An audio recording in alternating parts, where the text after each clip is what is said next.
Welcome, Pewter Report readers, listeners, and viewers, to another edition of the Pewter Report podcast. Back from West Palm Beach in the NFL annual meeting, otherwise known as the NFL owners meeting, because all the owners are there voting on stuff like overtime rules and possessions and whatnot. And I'm Scott Reynolds. Alongside me is Matt Matera. We're going to break down all of the reaction we have to Jason Light speaking to the Bucs media, as well as Joe Glazier and what they had to say about Tom Brady, the Buccaneers, a couple of players who have yet to be re-signed by the team, and Ndamukong, Rob Gronkowski, Blaine Gabbert, your number Blaine one Gabbert. player. Yep.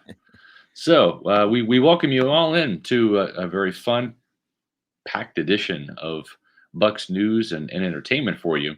Matt, long time no see.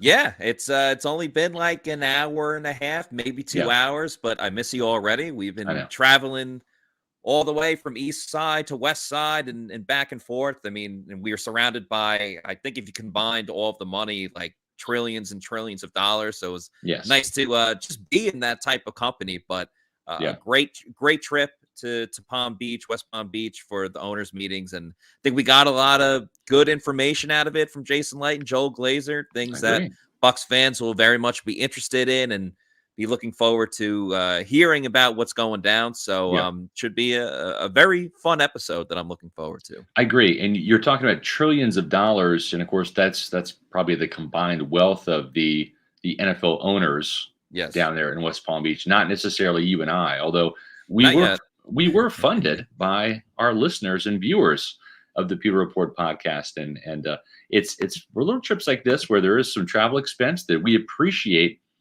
everybody who has donated super chats here on the live edition of the Pewter Report podcast on our YouTube channel, which is Pewter Report TV. And also for those of you who have decided to donate and help us out on our website, pewterreport.com/donation. That's the place where you can go if you want to give us an internet tip, if you will, like the old tip jar. You can donate $10 or more as a one-time donation there, or you can become a monthly donor for as little as $3 a month. We have three really cheap options: $3, $5, and $9 a month. So if you like the work that we do on pewterreport.com, we just put up a story. We'll talk about who said what at the NFL owners meeting. But not everyone's happy to see Brady back with the Bucs. We're going to get into that in a little bit. Joe Glazier is happy. Jason Light was happy, but there were some very unhappy people there in West Palm Beach about Tom Brady's return. But again, $3, $5, $9 your monthly options. We greatly appreciate it. All of the money that you donate to Pewter Report and give us those tips, if you will, for articles, for podcasts, et cetera, they go right back into things like our travel budget, equipment costs, et cetera. And we just greatly appreciate you out there in the Pewter People land for helping fund some of these activities, so we can report to you and give you the news and information that you want and crave. So, Matt, where do we start today? What was like the top of mind thing? I think it has to be Tom Brady, right? And the fact that Jason Light, it really wasn't what he said. It's kind of how he said it and what he looked like saying it. He did not think that Tom Brady was going to be signing a contract extension anytime soon. He didn't say that Brady wasn't, but boy, reading between the lines and looking at Jason Light's face when asked that question, you could see, don't think an extension's coming for Tom Brady. Right, absolutely, Scott. And I think it's important that we do start with Tom Brady because, as we know, whether he's in New England or whether he's in Tampa, nobody pushes the needle like Tom Brady does. And in a way, not too much, but in a way, it kind of goes into, and I hate addressing this too, but there was all those rumors about Tom Brady going to Miami or wanting to play for the Dolphins, which let's just get done with that already. He's not playing for the Dolphins this year. That's stupid. Correct. That's idiotic. Why on earth would he? First of all, in his tweet when he came back, he said, "I'm coming back to Tampa Bay to play football." Why would he start recruiting guys like Russell Gage and getting Leonard Fournette back? So he's not playing in Miami this year. That's just ludicrous. It's ridiculous. I won't stand for people still believing that's going to happen. Don't do it, people. Yeah, don't. Now, in terms of why Brady might not be open to signing an extension for after this season, one, maybe he only wants to play for this year and then he's done. But two, if he does want to play somewhere else like Miami, and there's those reports that he's building a mansion in Miami, him and Giselle, then he would like to have his options open, which I totally understand. Now, going back to Jason Light, when he was asked about it, many of the other questions going on at our press conference with him, he was pretty direct, pretty straightforward. Question answered almost right away, not too much hesitation, anything like that. Jason has a pretty good poker face, but when it came to the extension of Tom Brady, or will they extend Tom Brady? Because I think it's understandable the Bucs and Jason Light want to extend Tom Brady. Who wouldn't want to have that comfort knowing that Tom Brady's going to be here for one more year? But in terms of will they, or is that going to get done? Is that going to happen? Jason kind of paused a little bit. His mouth was open. He gave you that nervous laugh. You saw the sweat start to pour out of his forehead a little bit. He's like, he was pressed. He was pressed a little bit on that, and I think it's a little clear and obvious. Like, yes, obviously you would love to have Tom Brady under contract as an extension, but maybe Tom doesn't want to do that. And Tom has a no trade clause. He has a no franchise tag clause, so he kind of.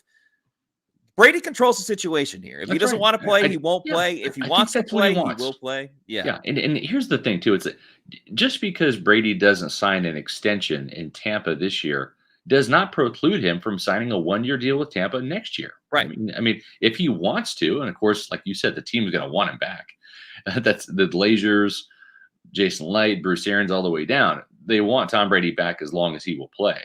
But I think Brady just wants to be in control of that decision and not feel obligated to play another year because he's under contract if he wants to retire, or play in Tampa. If he wants to try the 49ers, if he wants to try Miami, that's up to him. I mean, to get 3 years of Tom Brady and to get so far a Super Bowl ring, a franchise record 13-win season that came with a long-awaited NFC South title, and who knows what year 3 is going to hold. But, I mean, it's been a pretty good run so far. We all knew that Tom Brady was not the quarterback of the future here. He was the quarterback of the present. And because of his age, you had a short window of opportunity. Thankfully, it's been 3 years, right? But, I mean, don't get greedy. If he wants to play another year in Tampa, then he will. If he wants to play somewhere else, he's got to deal with that because he gave you 3 years, a Super Bowl ring, and again, so far, an NFC South title, a 13-win season, and we'll see what happens this year. I'm going to pencil in the playoffs, right? Yes. I'm going to pencil in probably an NFC South title. That was at least the look we saw on the faces of the NFC South coaches today. Scott, I wanted to get into that next because we'll get back to Jason and everything like that. But since we're on the topic of Brady, it was almost comical in a sense. We spoke to the NFC South coaches, but all the NFC coaches today. Unfortunately, Bruce Arians wasn't there. He had a personal matter that he had to attend to. Thankfully, he's okay, but he wasn't there. So we did our due diligence and spoke around the rest of the league and to the NFC South coaches. I spoke to the Saints coach Dennis Allen and Panthers coach Matt Rule. You spoke to Arthur Smith of the Falcons, and you also spoke to defending Super Bowl champion head coach Sean McVay of the Rams. And just from my experience of talking to Allen and Rule, Allen pretty much, he was like, listen, he's the greatest quarterback of all time. Yeah. We welcome the challenge, but there was part of me that was like, oh, aren't we done with him? And then Matt Rule, and please, everyone that's watching this podcast right now or listening to it, go and check out our video on Pewter Report's Twitter. Because when Matt Rule, when I asked him the question, you could see right before he answers, he makes this face of like, Brady, he's back. Like you could see it in his face, and it's like a little bit of a smirk, a little bit of like a shrug, and like, my hands are up. There's nothing else we can do. But Rule, I thought, had a very interesting answer in terms of, when he was gone, I thought it changed the complexion of the NFC South as a whole, pretty much saying, oh, Brady's gone. Like it's an open competition. We have a chance this year. Right. And then he's like, but now he's back and I'm still looking at the complexion. But he also said too, listen, I love football. I love football. And the NFL is I'm paraphrasing here, but the NFL is at its best when they're when our best players are playing and healthy. So it's great for the NFL that Tom Brady is back. He's the greatest quarterback of all time. Right. So there's a sense of despair, but in a weird way, also a sense of excitement because you get to play against the GOAT and everyone wants to take the shot at the best for sure. That's right. You know, and it's like, you know, you could ask any player and they want to beat the best, right? Mm-hmm. From a competition standpoint. Like I've asked Warren Sapp before, I said, you know, did it mean more when you got a sack against Larry Allen, like a Hall of Famer, like the best that there ever was, right? Yeah. Or when you got a sack against Randall McDaniel, you know, a perennial Pro Bowl player for the Vikings. He's like, hell yeah. Like those count more, right? And it's the same thing. It's like Tyler Heineke. I mean, he only has a handful of wins in the NFL, but damn, one of those came against Tom Brady and the Buccaneers. Right, Scott. Anytime any defensive back gets an interception, especially like a young guy, the rare time Brady throws an interception, every announcer goes, man, he's going to be telling his grandkids one day about the time that he intercepted Tom Brady. You know, everyone talks about it that way. Yeah. So you're right. And when I had a chance to talk to Arthur Smith about that, he maintained all along. He said, I never thought he retired. Yeah. No, I think I said that at the combine. He's playing at a high level. When we play Tampa, and if he didn't run out there, then I'd believe it. But Tom is playing as good as anybody. So he was kind of in disbelief that Brady actually retired. He did not think that Brady was going to stay retired. And Cliff Kingsbury, I'll talk to him. The Cardinals play the Buccaneers later this year, and I had a chance to speak to him about that. And he thought the same thing. He said, when he, actually, let me find the quote here. Cliff Kingsbury. Well, one of the things he said was, they have a great team down there in Tampa and a great setup, so it's good for everybody that he's back, except for the teams in the NFC. You know, that's that's the that's the feeling right there in the NFC, right? Is you've seen all this talent leave to go to the AFC, right? Russell Wilson is now a Bronco. Devontae Adams is now a Raider, and Levon Miller is now a Buffalo Bill. So that's a pretty interesting sea change, right? And this is what Kingsbury said. I thought he was going to unretire, and he unretired. The way he went out, he's such a competitor. If he could still play and keep doing it now, I didn't think he would walk away from the game, and ultimately he didn't. And the most interesting quote came from Sean McVay, who I asked. I said, Sean, what was your reaction when Brady retired and then unretired? And I swear, Sean McVay he's like a little John Gruden. I mean, it's just the mannerisms and the demeanor and even the pacing and the way he talks. You can tell he's been on John Gruden's staff before, which he was here in Tampa, believe it or not, back in the day. But he said, I was like, shit, man, can we get this guy the hell out of the league? And, he said what everybody else really wanted to say, which is, another year of Tom Brady, but there were some good reactions there from the NFC coaches. Interestingly enough, just a couple of tidbits and asides. Sean McVay obviously had a massive amount of people around him. So gigantic. Matt LaFleur, Kyle Shanahan. Those are the other teams in the NFC South that are kind of the powerhouses of the playoff teams. Cliff Kingsbury, I mean, he was like the ugly duckling there. Unbelievable. Which is crazy because he's stunningly handsome. And it was like you, me, and maybe two other reporters. And we were Stephen just kind of there. Yeah. And we had spoken to like almost all of the other coaches. So we were I kind of thought we were getting the tail end of Cliff Kingsbury. Yeah. I don't know if because, Arizona's all the way on the West Coast and maybe not everyone, I'm not calling out anyone specifically, but that's a long trip all the way from the West Coast to come to Florida. But there wasn't too many people around Cliff Kingsbury. No, not at all. Do you really think there would be, considering all of the news and the stories with Tyler Murray this year?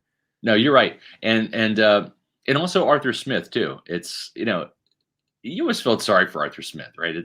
He's in year 2 of the Falcons, 0-2 against Tom Brady. Brady's coming back. You can just count 2 more losses. You whiffed on Deshaun Watson. Yeah, you whiff on Deshaun Watson. Matt Ryan's unhappy. You trade him away. You sign Marcus Mariota, and you're going to probably draft a quarterback. Your top receiver is suspended for the entire year. Yeah. Like your number one weapon is, well, you have Kyle Pitts there, but other than that, you have Cordero Patterson, and that's it. Yeah, that's essentially it. So you might see some wishbone from Atlanta this year, right? You might see some Maryland I formation. You might see some some wing T. I don't know. I don't know what they're going to do in Atlanta, but just run the really quarterback option with Mariota the whole time. I mean, you got Kyle Pitts, but I mean that's pretty much it. So. Just that's kind of the pecking order. Not many people around Matt Rule either, right? I mean, the NFC South is not the flashy glamour position, that it used to be. Just 5 years ago, this was a division that had Cam Newton, Drew Brees, Matt Ryan, and it was the Buccaneers who were the cellar dwellers because they didn't have a quarterback, and now it's all topsy-turvy because of Brady and because now Jameis Winston, you think he's going to be the starter, well, all of a sudden the Saints sign Andy Dalton. And it's a pretty significant contract because it's a 3-year deal. And as we were reading about on Twitter on the way back from West Palm Beach, Matt, this Saints team was poised to get a compensatory draft pick, either a 3rd or 4th round pick, for losing Teron Armstead, their left tackle in free agency. Now, because of Dalton's veteran status and the amount of money he signed for, apparently that's going to negate and wipe out that compensatory pick for Armstead in 2023. Right. And Scott, that's the shocking part about it, is that not that it's just a comp pick. It's a 3rd or a 4th round. Like that's an important pick in the NFL draft. Right. The Bucs got a 7th round comp pick. If the Bucs lost their 7th round comp pick to get a backup quarterback, or any team for that matter, sure, you're absolutely fine with that. But to lose a valuable 3rd or even 4th round pick, I mean, we've seen Bucs players get drafted in the 4th round and make splash plays. Jordan Whitehead, of course, he went to the Jets, but still, there's so much value in those middle rounds. Like the Bucs traded a 4th round pick, I believe, to get Rob Gronkowski. Like we're talking about the greatest tight end of all time. Yeah. Jason Pierre-Paul was traded for a 3rd round pick. Yeah, so Shaq Mason a 5th round pick. So we're talking about such a valuable pick for a guy that might not even see the field. And if he is seeing the field, it's because your main starter is hopefully James is healthy all season. But the only reason he's going to be in the game is because he's in trouble. And I don't think that's the best situation for Jameis too. Like Jameis already had to deal with, having Ryan Fitzpatrick there pushing him, and pretty much, I mean, Jameis was suspended, but Fitz, in Tampa, but Fitz was playing well, at least those first 3 games while Jameis wasn't there. And then Jameis finally gets rid of Taysom. Taysom Hill's a tight end now, but he had to beat out the pet project of Sean Payton, and Taysom Hill, and now Dennis Allen's like, no, we're playing him at tight end. Yeah, you're not a quarterback. Sean's not here. Sorry, teacher's pet. No more. You're back to tight end. But it's interesting in New Orleans, right? And so essentially what the Saints did today was they essentially traded a 2023 pick for free agents Andy Dalton, and we'll see how that whole situation shakes out there in New Orleans. So, I think the Panthers probably going to draft a quarterback to compete with Sam Darnold. They have to, but Darnold, they can't move him. I mean, he's just like Baker Mayfield. He's going to be making $18 million this year as their 5th-year option guy, because they picked up the 5th-year option after trading for Darnold with the Jets. So they are stuck with him for this year. And I'm, he's the veteran, so he's going to get the first salvo in there. And then I'm sure that the rookie at some point, if Carolina's season goes south, which it probably will, you'll see whoever they pick, either Kenny Pickett or Malik Willis or whoever, but you'll see a rookie quarterback, I think, in Carolina and probably in Atlanta as well. Yeah, that's absolutely very true. And so a lot of competitions between starters and potential backups. Yeah. And bringing this back to Jason Light now. Well, hold on 1 second. You mentioned competition, and we would be remiss if we didn't mention the competition for flavors. Which Celsius are you going to pick today, people? That's really what it boils down to. And for me, I had a choice, right? Tropical Vibe, Fuji Apple Pear. I went with the Fuji Apple Pear. It fueled me today with regards to our performance at the NFL owners meeting, right? I mean, all of that hard work standing there holding a recorder, I needed the Celsius to help me power through that today. And folks, if you haven't tried Celsius, what are you doing? I mean, maybe if this is the first time you're tuning into the Pewter Report podcast, okay, we'll give you a pass. But folks, if you've been here for 2 shows or longer, you got to get on board. You got to get on the Celsius train. Why? Because this is the energy drink with tons of flavor, tons of great taste, no sugar and no preservatives. And what that means is you're going to get all the energy that Celsius is going to provide, but no crash. And I'll tell you what, I've been working out, been going to the gym, hitting the treadmill, hitting the elliptical, and I drink a Celsius before my workout. And folks, it does accelerate your metabolism, just like the can says. It does burn body fat. I've dropped some pounds, and Celsius, I think, is a big reason why. So if you want to do what I did, find Celsius near you. Go to Celsius.com, click on the store locator, type in your address, and you'll find out where you can get Celsius. Once you try some of these great flavors, whether it's orange, the tropical vibe, peach vibe, strawberry guava, wild berry, grape, cola flavored. Once you find the flavors you like, go to Amazon, buy them in bulk, hit the subscribe and save button, and they'll ship those cans right to you. You don't have to go out and get it, Matt. You save money, and you get the Celsius delivered right to you. That's right. And Scott, you were kind enough to spot me this morning. I had the Celsius Tropical Vibe. Started my day with that, and it went smoothly. It went great. Yep. Tropical Vibe is quickly moving up the ranks for me. It absolutely is. And as you know, Scott, we just drove back from Palm Beach. It was about a 3.5-hour drive, made a couple stops along the way. It really doesn't matter where you go, convenience store, bodega, gas station. There is Celsius all over the place. I actually have one right now, sparkling grapefruit. I'm going to have a little bit of that because I got a volleyball game after this podcast that I got to get ready for too. And, it's great to be fueled by Celsius. But I'm telling you, you go to all these different places, they will have Celsius. The only reason why they wouldn't have Celsius is because they're sold out of that. That's it. Yeah, that's right. Yeah. So thank you to Celsius for being a sponsor.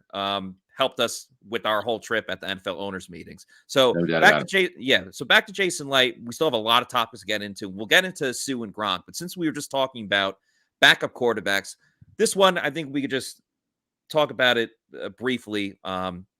Jason was asked about your favorite player, Blaine Gabbert, or one of your favorite players, Blaine Gabbert. It's fair to say favorite. That's okay. Okay, cool. Fair to say that.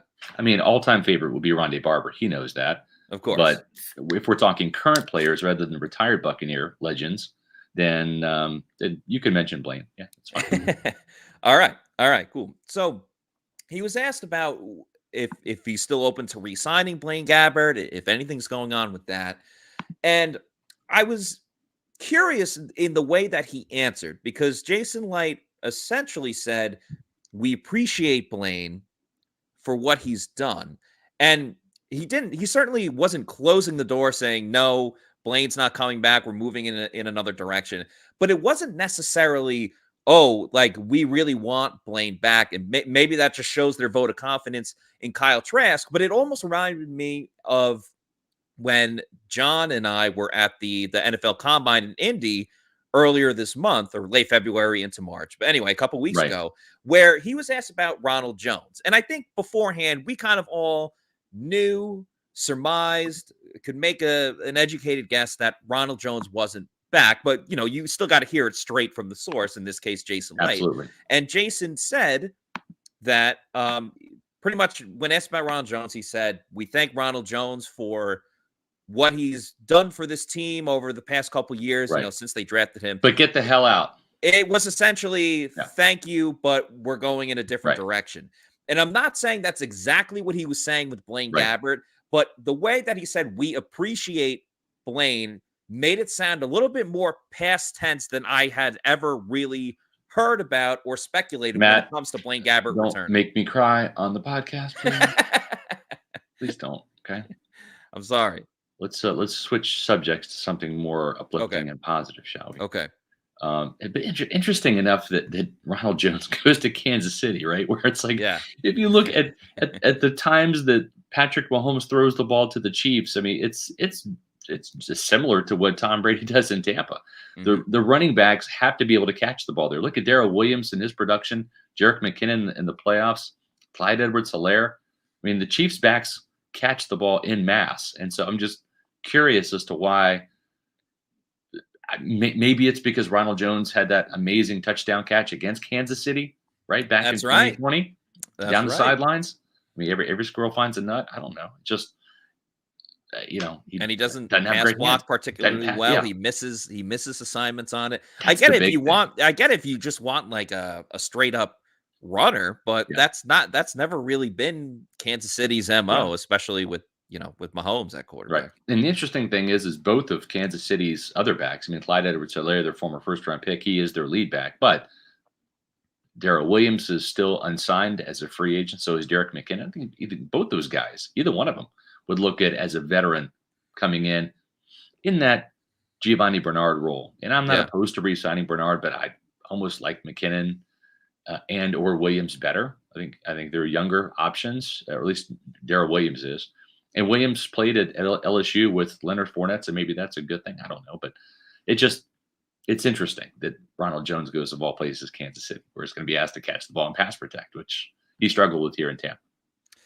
Yeah, that was the main issue for him. I think it'd be cool to almost see a running back swap. You got the player jersey swaps after after games. Maybe we can start doing a media credential swap after like these events. I like that. Yeah, Greg Allman, I would love to trade credentials with you. Can we do that?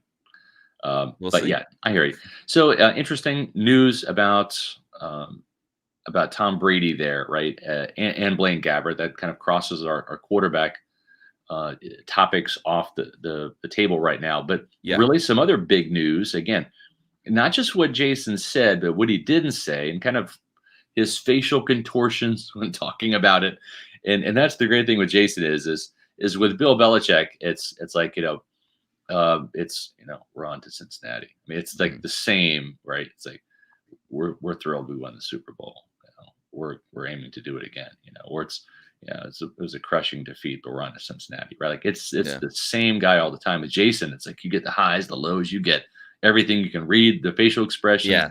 And when it comes to Ndamukong Suh, boy, that was interesting what he said about Ndamukong Suh. And you just kind of give me your take, your feel about this, Matt. I'm going to pull up what Jason actually said about Suh, and I'll read that here in a second. But just, that was one of those things when Jason started talking about Ndamukong Suh, well, we started to raise our eyebrows. Yeah, absolutely. I'm not saying that before our conversation with Jason at the press conference. I'm not saying that beforehand I was thinking it was a guarantee or an absolute sure thing. Yeah. But I was of the belief that the odds were in favor of Ndamukong Suh coming back. Now, after hearing Jason talk, that has changed, at least in my opinion. I think your opinion as well. And it seemed a lot more of like, hey, man, the clock is ticking. It's now or never. Make up your mind. Are you coming back or not? Because he said that he's still in negotiations with Suh and Suh's representatives and everything like that. But it seemed a little icy, not as upbeat and springy as we've seen in the past. It sounds like Suh might want a little bit more money than what Jason is willing to pay him, and it definitely seems like things have cooled off in the sense of before it was almost a sure thing, and now it's, hey, well, if we don't get Suh, we still have the NFL draft, and we can replace you with a younger defensive tackle that's a rookie. Then sign on for one more year with the veteran guy who's been very productive. Let's not forget that. Since he came to Tampa, he's really been great for this team. But Jason doesn't sound too happy with Ndamukong Suh right now. Yeah, I mean, I think he wants him back. It will be interesting to see if the Buccaneers have a shot at like Devontae Wyatt, right? If they have a chance to get him, as opposed to, I don't think they're going to go after Jordan Davis. I just don't. I don't think Davis is going to be there. But at the same time, I just don't. Jordan Davis is not a factor on third downs. And if you listen to Bruce Arians at Indy, like you did, Matt, you and John were there. To me, they want somebody that can be more impactful on third downs and get some pressure when they go to their pressure packages. And it's not that Suh can't. It's just he's 35. He's going to get 6 sacks a season, and that's good. But boy, they'd look for somebody to get more hits on the quarterback, more pressures, a couple more sacks. And Devontae Wyatt really has that skill set. Jordan Davis was not a factor at Georgia on third downs. I know he ran a 4.7 whatever at the combine. He played like 5.2 on Saturdays. He just did. And I think the other two guys that might be in play, one of them is kind of like a poor man's Ndamukong, and that's Travis Jones from UConn. And then the other guy was in our most recent mock draft, and that's Yoma Uwazurike from Iowa State, 6'6", 316. He's got some fluidity to him. Had 9 sacks last year at Iowa State, and I believe he was the Big 12 Defensive Player of the Year. Had a really good season for Iowa State defensively, but I think those are the only 4 tackles really in this draft that are impactful. And so I just wonder if they're going to see what happens after this draft, and maybe Sue, if he's going to come back, it might be in Tampa or not at all, right? And so if you've drafted a tackle, maybe you have some leverage. But if you don't draft the tackle, if you come away, Matt, swinging at the fences, you don't get any tackles, boy, that really puts the ball in Sue's court. And speaking of that, this is what Jason Light had to say when it came to his thoughts on Ndamukong Suh. He says, still in touch, still talk, got a lot of balls in the air, a lot of decisions we have to make moving forward for different reasons, but we'll leave everything. It's an open door for a lot of different things that could come up, but we'll see what happens. There is a time element to it, but there's a time element on several other positions as well. So a lot of verbiage without really saying a whole bunch. And it's just kind of telling the uneasiness in the answer and the way Jason was answering it. I think he'd love to have Suh back cheaper than he had last year. That hasn't happened yet.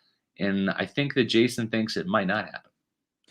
Yeah, it was funny to see him almost kind of filibuster that answer without trying to give like a real direct response to it. And understandably so. I totally get Jason's point when it comes to how to answer that one properly. Yeah. It feels like they're playing a game of chicken right now. Yeah. But it's interesting for Suh because we all know, like we've seen Ndamukong Suh on Twitter. We enjoy a lot of the information that he gives out. It's actually very helpful with a lot of things.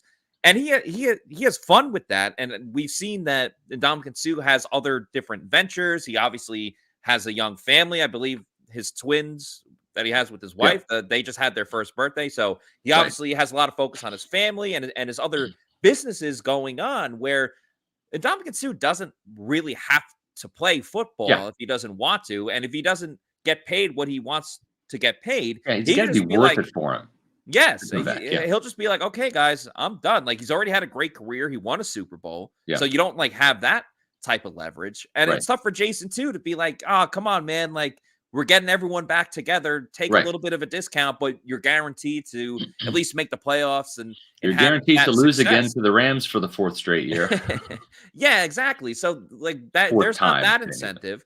But if Jason drafts a defensive tackle, and there's not a ton of great, as you mentioned, in the draft, but even like available free agents, it seems like there's not too many guys that are the cream of the crop that can really compare to a player such as Ndamukong Suh. So maybe Suh maybe gets a little bit jealous if they bring in a defensive tackle, being like, hey, wait, don't move on from me just yet. Like, and that fire to come back could happen in another month or two. It doesn't necessarily have to happen right now, but I think talking about the time. I think with Suh, even if they draft a defensive tackle, it's hard for defensive tackles to make an impact in year one. It just is. I mean, you can take some of the best defensive tackles. Vita Vea had his issues in his rookie year. Remember, he had to like sit down. Jason Light had to sit down, maybe not sit down, but like he had a conversation to almost be like, come on, man, let's get it going. Like, he be the guy we drafted you to be, right? Yeah, he needed a pep talk. Even Warren Sapp was not Warren Sapp in 1995. He had 4 or 5 sacks for the Bucs his rookie season, and it's hard because you're going up against grown men, and you can sit there and bench press all you want, and you can be 320 pounds coming in the league. There's grown man strength. It's real. You can ask any defensive lineman, and for whatever reason, a 33-year-old guard who's been in this league and he might not even be like that great, but he just has a grown man strength. And so you're taking on double teams, 660 pounds worth of 2 linemen coming at you with grown man strength. It's hard. It's hard to get the bump blocks where you've got a guard crashing on your hip and driving you out of your gap. there's a feel to playing defensive tackle. I've talked to enough of them, and it's just hard to come in and be impactful in year one. And if the Buccaneers are going to draft the defensive tackle this year, Matt, having Ndamukong Suh and that draft the defensive tackle on the team this year is great. And yes. I think that's how Suh would look at it, is say, okay, even if you draft Devontae Wyatt in the first round, you're still going to need me, because you can essentially have him in that Steve McClendon role. Now, that's what I was going to say, is that, they still have to replace or bring in someone else. Yeah, bring in someone else besides Steve McClendon. And I think another thing that cannot be overlooked at all when it comes to Ndamukong Suh is that his durability, even at his age, is so valuable to the Bucs. Right. He hasn't missed a game since he came to Tampa. That's a great point, Matt. And when you look at Suh, the only games he's ever missed in his NFL career were because of suspensions. Yeah. For stomping people or kicking people or whatever back in the days of the Lions. Mm-hmm. But you're right, in Tampa, he has not missed a game due to injury. And listen, folks, this is important. You need to tune into this.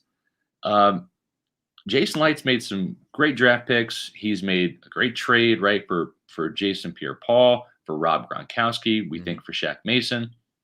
He's had some fantastic free agent signings. Obviously, Tom Brady, it's kind of a slam dunk, but finding Ryan Jensen. Shaq Barrett, exactly. Those are two complete aces right there. And he's done a lot more good than bad in terms of his acquisitions. But he doesn't get enough credit for, and it was an unpopular move at the time for some in the Bucs fan base, but he cut Gerald McCoy, a 6-time Pro Bowler who was homegrown, Buccaneer draft pick, and he cut Gerald McCoy and essentially replaced him with Ndamukong Suh. And there was a lot of Buc fans who were pissed off because Gerald was their favorite player, because he was like one of the only 2 or 3 good players on the team for a while. And especially when Suh took his 93 jersey, right? But you see the reasoning behind it. Part of it was Jason Light felt like Ndamukong Suh was a better defensive tackle. And folks, look at their careers. Ndamukong Suh is a better defensive tackle. He's more accomplished in every category except for the Pro Bowl, which is a bit of a farce these days.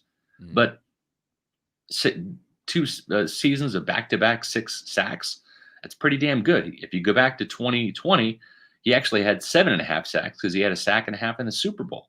The guy hasn't missed a game. And unfortunately for Gerald McCoy, we saw at the end of his Buccaneer career, he would miss a couple games each year. He would get banged up. Then he's cut. He goes to the Cowboys, doesn't play it down there, blows out his leg, his quad, whatever, his thigh. And then the knee injury out there in the Raiders. In the Raiders this past year, and he's probably done. Meanwhile, Suh hadn't missed a game in Tampa, and he might be coming back for another year. That was one hell of a ballsy move, but it was the absolute right move. Cutting McCoy and signing Suh. And that was to me an integral part of the Bucs Super Bowl push. Absolutely. It was gutsy.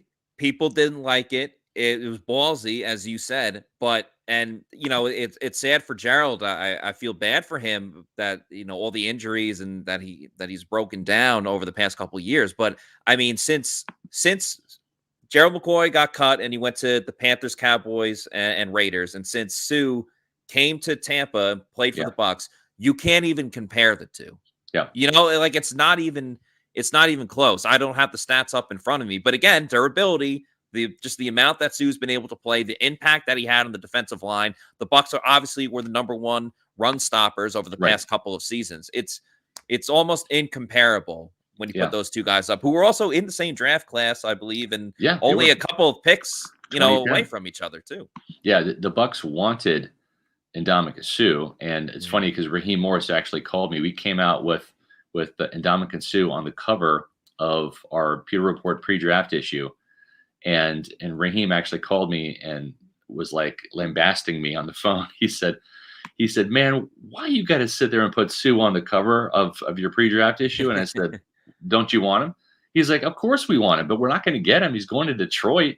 This is like a month before the draft. Yeah. He's like, we're not going to get him. All you're doing is just setting up fans for disappointment, because we're going to, he didn't say get stuck with, but he was going to say, we're going to have to take McCoy because we need a defensive tackle, a 3 technique. And Suh's not going to be there.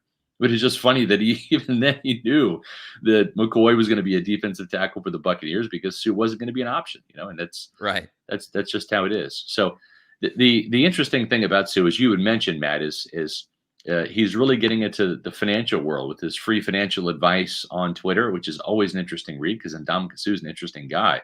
But folks, that's not the only place you can go for financial wisdom. Ndamukong Suh's Twitter account. You can also do it with our friends over at Immuni Financial. At Immuni Financial, we help you live in the now. Congratulations. We're so happy for you. Thank you. And even though the now may feel very different, you still need to plan for the future. How's retirement treating you? Oh, just fantastic. I know I say it all the time, but you really got to come up to Colorado. Let's do it. All right. Yeah. We can help you develop that plan to keep you on track so you can still prepare for tomorrow, today. Immuni Financial. Plan ahead, stay ahead. Man, we got to get to Colorado, man. We do. I know. And listen, if you want to save some money and not just for vacations, folks, but for big things like college savings for your kids, or maybe some savings for yourself for your retirement, then do what I did. Call the folks over at Immuni Financial to help you plan ahead and stay ahead. Because at Immuni Financial, managing your family's wealth means more to them than simply allocating your assets. It means legacy planning, brokerage and advisory services, retirement accounts, those college savings accounts we've talked about, and the insurance services that they provide. They got 40 years of experience here in the Tampa Bay area. Do what I did. Call Dave, call Mark, and the great folks over at Immuni Financial to help you plan ahead and stay ahead. Give them a call, 1-800-868-6864. That's 1-800-868-6864 for a risk-free, no obligation consultation, or visit them online at immuni.com. Scott, one last thing I want to bring up about Suh before we switch topics here. Yep. As you were talking about bringing in Suh or bringing back Suh and bringing in like a rookie defensive tackle and how they could work together. Suh has talked a lot about, since he's been in Tampa, giving advice to younger guys, mostly financial advice. Players are either getting financial advice from Immuni Financial or from Ndamukong Suh. But Suh has talked about giving advice just overall, being a mentor financially for players such as Sean Murphy-Bunting, Jamel Dean, Mike Edwards. I can only imagine if he gets a guy that plays his position, another defensive tackle, the mentor that he, the wealth of knowledge, that young player would financially, not only financially, but as a defensive tackle, and help him grow as a football player. Again, I just think would be incredible if they can get Suh back and bring in a rookie as well. I think it would be, I think beyond that would be measure. ideal, right? To have a year with Suh, right? To have that player then replace Suh in 2023 as the starter, rather than bring Suh back, don't draft the defensive tackle, and then Suh's gone, and now you're forced to essentially start or draft and start a rookie defensive tackle, and that doesn't always work out too well in 2023. But one of the interesting things that Jason Light talked about, sticking in the trenches, is something that we've kind of wondered at the Pewter Report staff. They re-signed center Ryan Jensen to a 3-year deal. And then, of course, last year they drafted Robert Hainsey in the 3rd round, who was a right tackle at Notre Dame, moved him inside to play center. He was the backup for Jensen last year. And with the Buccaneers losing Alex Kappa in free agency and Ali Marpet to retirement, well, Jason Light goes out and he trades for Shaq Mason. And that's a hell of a trade, right? Shaq Mason is going to be a big-time contributor for this football team. And, he's going to be starting at right guard. That's the position he played in New England, blocking for Tom Brady and the Patriots. But that left guard spot, they re-signed Aaron Stinney. They've got a couple of in-house guys to throw in the mix. And Jason Light said, you know what we're going to do? We're going to throw Robert Hainsey in the mix as well. Yes, his words were that he will definitely compete to start at left guard. And again, that's something that you've brought up on the podcast, Scott, in terms of what exactly are they going to do with Hainsey? Is he still just going to continue to be a backup center? And I like the idea that worst case scenario, if he doesn't win the starting job at left guard, and it's a pretty damn good competition for starting left guard that we'll see in training camp. But like worst case scenario, Hainsey is just back as the backup center behind Ryan Jensen. But we're gonna have an awesome competition in training camp this year. Battle Royale. Yeah, Battle Royale, as we've been talking about, between him, between Nick Leverett, between Aaron Stinney. So there's going to be so many different options. And I like that Hainsey's going to get a chance too, because the reason that, and Jason said too, that they love his versatility, that goes all the way back to watching him at the Senior Bowl when he was playing position. He mostly played tackle at Notre Dame. And then he moved to guard and he moved to center, and he was willing to play a new position at the Senior Bowl, which is such a critical situation where you have all these scouts looking at you and you're trying to learn a new position at the same time. Yeah. And he showed that he wasn't afraid to go and do that.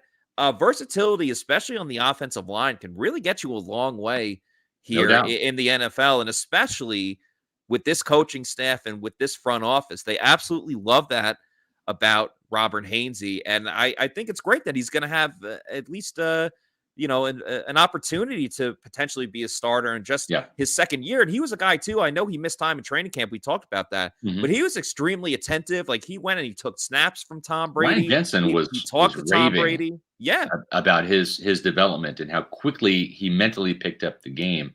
Only played 41 snaps and some spot duty during his rookie season.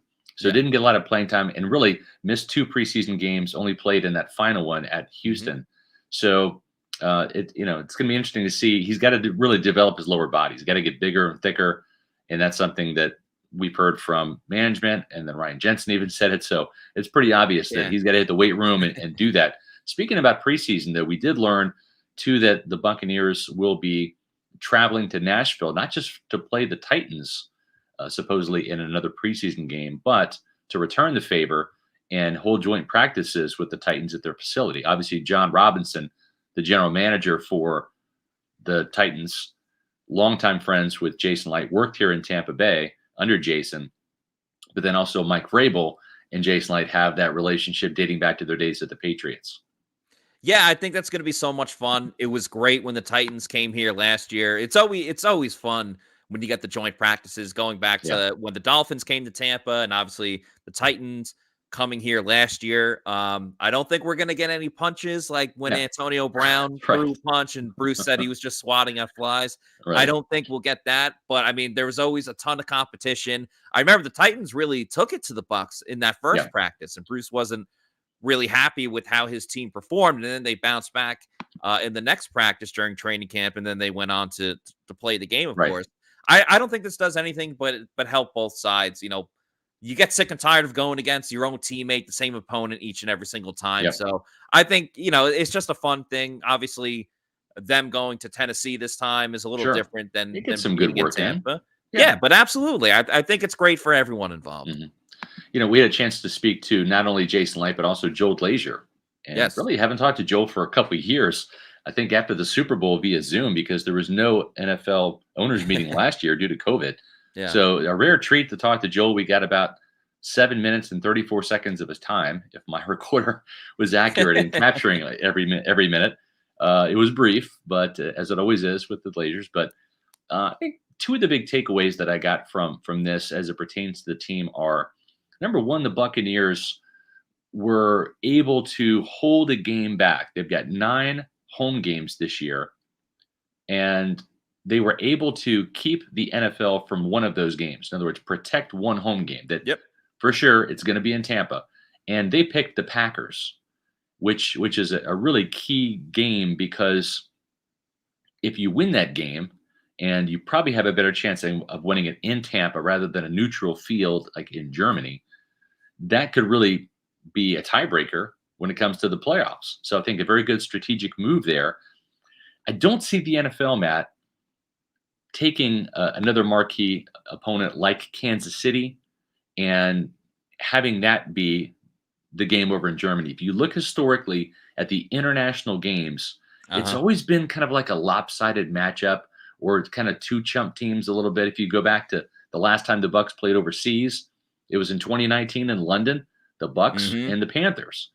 And so I just don't think that the NFL is going to take a marquee matchup like Patrick Mahomes versus Tom Brady, a game that probably will be on primetime on a Thursday night game, a Sunday night game, a Monday night game, and put that overseas, because those overseas games are not in prime time, right? They're usually like a 9 a.m. game. They're early Sunday morning, and the NFL is a business, Scott. We all know this, so they know they're going to make their money. Their bread is buttered by having, as you said, the marquee matchups, the Sunday night games, the Monday night games, Brady versus Mahomes, a rematch from the Super Bowl, all that great stuff. They can build it up that way. And as you said, like even a couple seasons ago, Bucs Panthers was still not like, oh my God, I have to absolutely watch this. Unless you're not, if you're a fan of either team, of course you're watching it. But to the outside fan, I looked too. Even last year, it just dawned on me, Matt. Hold on, I know who they're going to play. This is breaking news. They're going to play the New Orleans Saints. You think so? Yeah, and I'll tell you why. Because they can't play the Falcons, because the Falcons just played in London last year. And that's what I was going to say. Is I remember the Jets played the Falcons it's going to be in London, and no one really thought it was a big deal. You think it's going to be the Saints? It's going to be the Saints, because the Buccaneers have proven that they cannot beat the Saints at home or in New Orleans. So why not give Germany a try, right? That's Dennis Allen. So Dennis Allen, I asked him about Brady, of course, but then I also asked him about, what would he contribute this success to in the regular season over the past couple of years? The Saints have had the Bucs number in the regular season. We know what happened in the playoffs. And he was like, especially defensively, we've done very well against the Bucs, especially in Tampa over the past couple of years. And he credited that, they have very good players. And when you have good players and you build up a good game plan, you hope to have success like that. But he said he went out of his way to say specifically in Tampa, we've had a lot of success there. So I'm on board with this. Play them in somewhere where they haven't beaten you yet. Neutral field, get them away from New Orleans, away from Tampa. I think they can beat the Saints overseas. And let's not forget, Jameis Winston sucks in international games. He threw 5 interceptions, 5 in London, including the first pass of the game. Yeah, exactly. So that's who the Bucs should play. Matter of fact, they should petition the league and say, we want the Saints in Germany with plenty of beer, and make sure Jameis is starting, please. Everyone mark this down. Everyone watching this, if you're listening to it later, mark it down. Lock it in at this point. I think we're about 52 minutes in. Scott Reynolds is predicting / breaking Bucs playing the Saints in Germany. All the dots are connecting. Everything is lining together. It makes total and perfect sense that the Bucs would play the Saints in Germany. The thing is I would bet money on it at this point. I think we just cracked the code. We figured it out. But listen, if you're going to do some betting, here's where you got to go to our official gaming partner, MyBookie. With Gonzaga officially bounced from the NCAA tournament, the national championship is up for grabs, and so is the bag with MyBookie. It's a bettor's market when the dogs are barking. The number 1 seeds lost to Arkansas proved that underdogs provide the best value. So take advantage. You get some skin in the game with MyBookie. It's Final Four time. Sign up today at MyBookie and use promo code PEWTER to secure a first deposit bonus up to $1,000. It's simple. Deposit $200 and play with $300 instantly just by using the promo code PEWTER to claim your bonus. Mobile or on the go, college ball or NBA, no matter the league, no matter the minute, MyBookie puts the action in your hands so you can turn any game day into payday. Bet anything, anytime, anywhere with MyBookie. Yeah, some great matchups there too. Duke versus North Carolina. We'll obviously all be rooting for Kansas to lose when they play against Villanova. Shout out Jay Wright. He's the coach at Hofstra. So that was cool. So a ton of fun things to see. And so make sure you go to for the Final Four. So make sure you go to mybookie.com. Shout out to Byron for the super chat right here. If we don't retain Sue, do you see them going free agent edge and draft defensive tackle with Joe Tryon-Shoyinka moving inside on passing downs?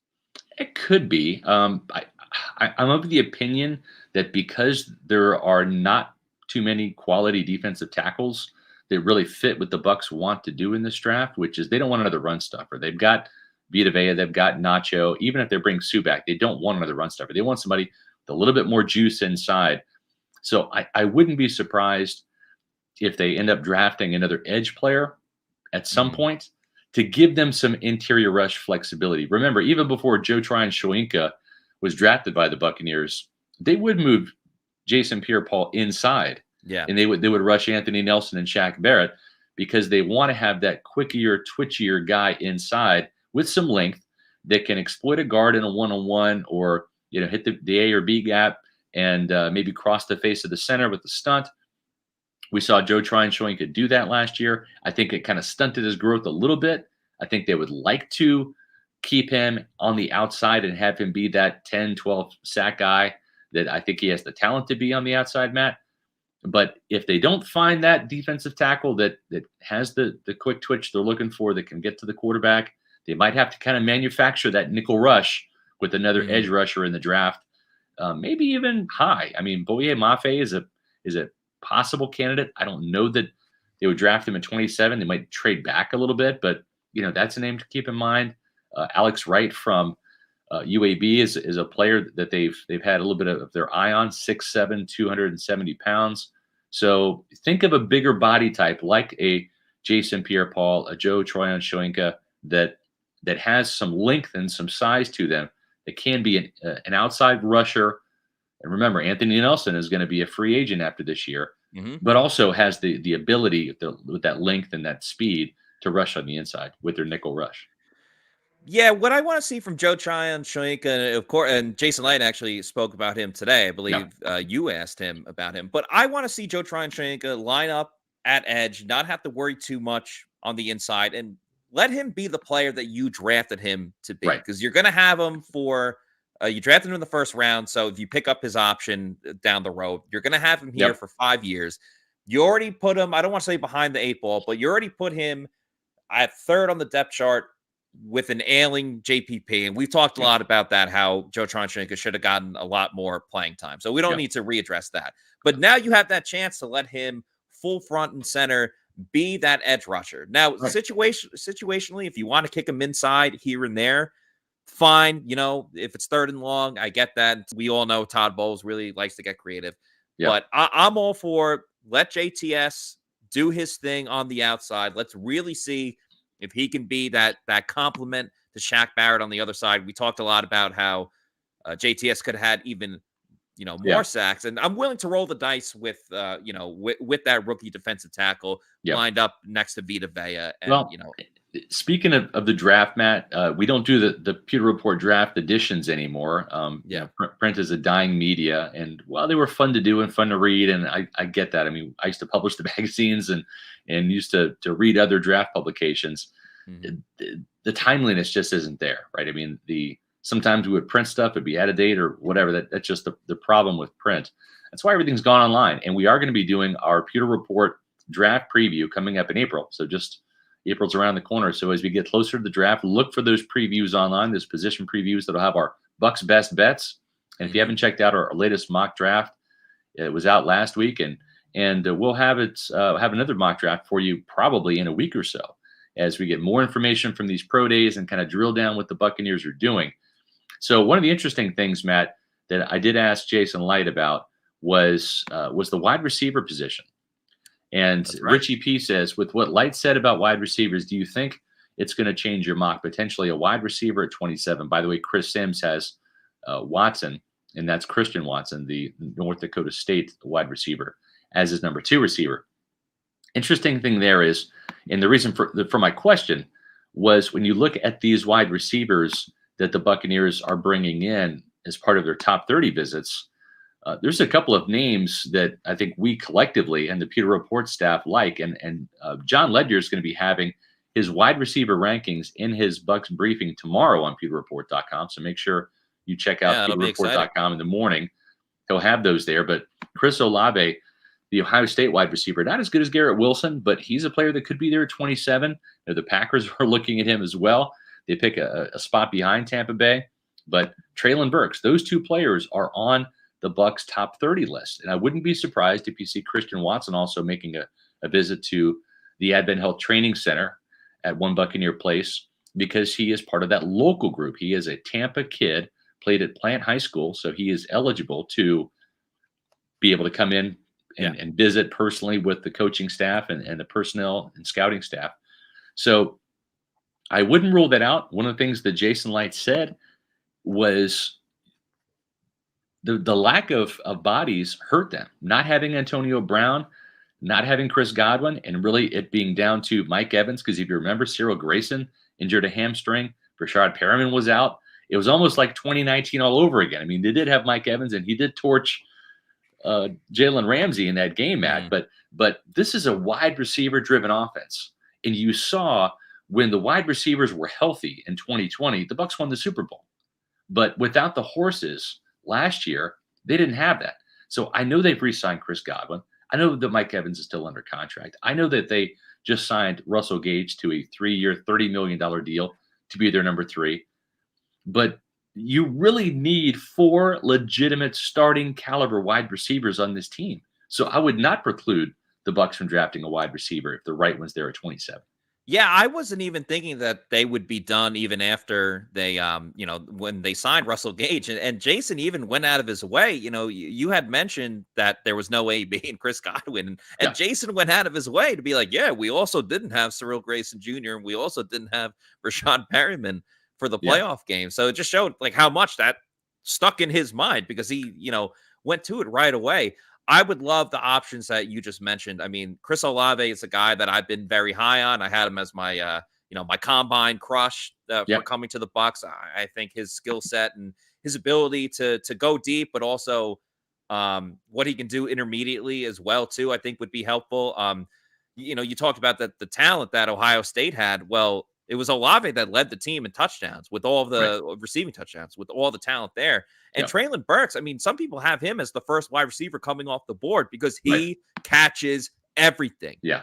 Every single ball that comes his way. He makes some fantastic plays. And we know Bruce Arians. Big-bodied guy. Yeah, exactly. And Bruce Arians, part of his issues with Jalen Darden last year was that he wasn't making the catches in training camp. He did everything flashy with his speed, but he wasn't making the catches. He's too small. The catch radius is too small. I didn't understand the pick at the time.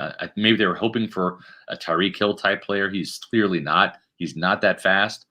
I don't see Jalen Darden even making the team this year unless he really steps it up and delivers as a return specialist. But with Burks, you can trust that you just get the ball near the radius of where he's going to be, and he's going to come down with it. And if that guy's your wide receiver 4, God forbid something happens to their top 3 receivers, you feel a lot better with him going in than what Tampa Bay had last year. Chris Godwin's coming off of an ACL. He's not been cleared to play. They're anticipating him being ready for training camp, or I should say maybe participating in training camp at some point and be ready for the season. But you don't know if he's going to be 100% and if he's going to be back to the level that he was, or if he's going to take that comeback year to really kind of come back and get a feel for it. Yeah. Sometimes injuries are tricky. Everyone's different. It wouldn't hurt to have more insurance at the position. And if it's not in the first round with the Christian Watson, the Treylon Burks, the Chris Olave, a player we had in our recent mock draft in the 4th round, then he may even be a 3rd round guy, is Cincinnati's Alec Pierce. He's a big body, 6'3", 215, great speed, 4.4 speed, and is a vertical threat, kind of in the same mold of a Mike Evans. He's more like Mike Evans than Burks or Olave is. That could be a mid-round option as well, but I would be shocked if the Buccaneers don't take advantage of this deep wide receiver class and come away with a draft, a rookie at some point from the receiver position. You always like to say flood the position, and I know in the past you've talked about the corners and safeties in terms of flooding the position, but do it at wide receiver too, because we've seen the proof is in the pudding when it comes to doing that. Yeah. I think our final little tidbit we got was it seems like, and again this is an inference, seems like Logan Ryan might get some snaps in the slot. When I asked Jason Light about it, point blank, is he going to be competing with Sean Murphy Bunting? Jason was like, well, we haven't even had a practice yet.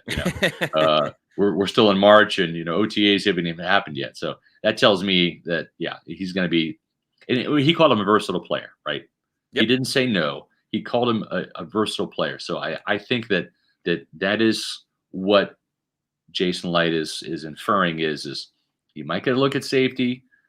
He might play some nickel slot, cornerback for the Buccaneers.